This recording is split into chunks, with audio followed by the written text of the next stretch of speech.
ACIM lesson 13. This lesson blew my mind. That's why I stopped doing videos here on ACIM, because instantly it shifted my awareness from what I perceived to be reality to the actual truth, that I stayed for like 4 hours in the computer just staring at the lesson like this. Blissed out, peace.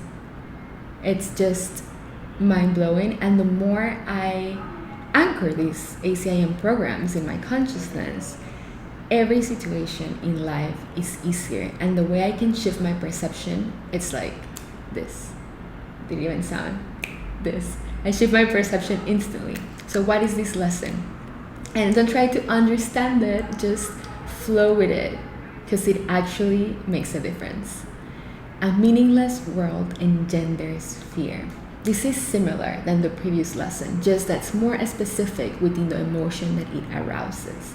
A meaningless world is impossible. Nothing without meaning exists. But that doesn't mean that we're not going to believe that we're perceiving something with meaning, labeling it as good, bad, exciting, not exciting. I like this, I don't like this. This makes me happy, this makes me sad. So probably you're going to have some seeming perceptions or distortions on the world. You're not supposed to get it immediately, but the world is meaningless by itself. Why this is something that creates a sense of anxiety or separation at the beginning? Because it challenges God and the ego. The ego wants to fill this empty space of meaninglessness with words, ideas, images, illusions, memories from the past. While God wants this meaninglessness, this empty space, to be just a vessel for light to shine through. The ego gets afraid and thinks that if it's not going to be able to put its distortions and assumptions in this empty space, lens in which we see the world, it thinks that God, or this emptiness, this void, is going to prove the incompetence and ignorance of the ego.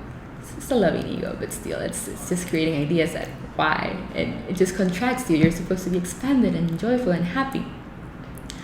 So to grasp this idea, this exercise, we're going to say, with our eyes open, a meaningless world engenders fear. Then we're going to close our eyes and repeat again. A meaningless world engenders fear. Then we open our eyes and we look around and we say, I think I'm looking at a meaningless world. I think I'm looking at a meaningless world. I think I'm looking at a meaningless world. I think I'm looking at a meaningless world. Then we close our eyes and we say, a meaningless world engenders fear because I think I'm in competition with God. I think I'm looking at a meaningless world. And a meaningless world engenders fear because I think I am in competition with God.